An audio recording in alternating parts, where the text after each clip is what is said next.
Guys, क्या आप अभी तक VPN का यूज करके कैपकट में अपनी वीडियोस को एडिट कर रहे हो और जब VPN आपका ठीक से वर्क नहीं करता है कभी कभी, तो आपका जो कैपकट एप्लीकेशन है वो लैग करने लगता है, जिसकी वजह से हमारी वीडियोस को एडिट होने में टाइम लग जाता है गाइस। और कभी कभी तो हमें अपनी वीडियोस को दोबारा से कैपकट में इंपोर्ट करना पड़ता है और फिर स्टार्टिंग से उसको एडिट करना पड़ता है। तो गाइस, इस तरह की प्रॉब्लम का सामना मुझे भी करना पड़ा है कई बार, और इसीलिए मैं गाइस इस वीडियो में लेकर आया हूँ एक बेस्ट वीडियो एडिटिंग एप्लीकेशन, क्योंकि गाइस कैपकट को भी बीट करने से पीछे नहीं हटने वाला। तो गाइस इस एप्लीकेशन का नाम है शॉर्टकट, और गाइस में कैपकट से भी ज़्यादा फीचर्स आपको देखने के लिए मिल जाएंगे, और जितने कैपकट में फीचर्स हैं वही फीचर्स गाइस इस एप्लीकेशन में आपको देखने के लिए मिल जाएंगे, और जितने वीडियो इफेक्ट्स कैपकट में होते हैं उससे दोगुने इफेक्ट्स तो गाइस इस एप्लीकेशन में आपको मिल जाएंगे। और सबसे जरूरी बात, कैपकट में हमें VPN का यूज करना पड़ता है, इसमें किसी भी तरह की VPN का यूज हमें नहीं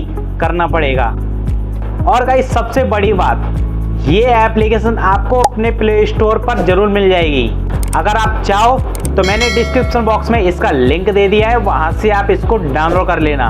तो गाइस, अगर आपको मेरी ये वीडियो थोड़ी सी पसंद आई हो तो इस वीडियो को लाइक एंड अपने सभी दोस्तों के पास शेयर जरूर करना, और ऐसी इन्फॉर्मेटिव वीडियोस के लिए सब्सक्राइब कर लीजिए हमारे इस यूट्यूब चैनल को। तो बाकी मिलते फिर होकर ऐसी मजेदार नेक्स्ट वीडियो, तब तक के लिए बाय बाय।